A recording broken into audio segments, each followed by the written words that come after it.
Want to know how to fix your business settings? I'm Poch from Intentionally Creative, the industry's leading liquor store niche marketing agency. So here, let's start from the dashboard, and you're going to want to go to the settings menu.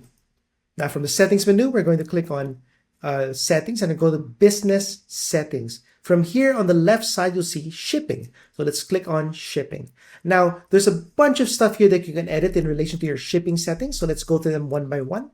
For the shipping locations, this is basically all of the states that you've been able to ship to. You can also edit each and every one of these by clicking the pencil icon here on the end. So you can edit in terms of your minimum price for shipping, your minimum price for free shipping, and your base price for shipping. You also have here the tax and product groups as well.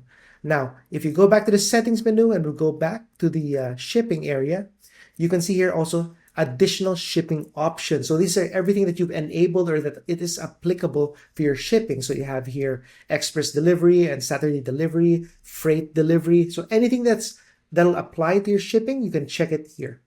For the shipping label, you can choose what format you'd upload in. And also lastly, you'd have the packaging details. So depending on what type of bottle you have, the width, the height, and the depth of that bottle, and if you'd like to charge for the box price, you can edit it all here. And all you have to do is click on the pencil icon to do that. For more City Hive tips and tricks, join our newsletter in the link below. If you're a liquor store looking to grow your online or in-store sales quickly, visit us at intentionallycreative.com.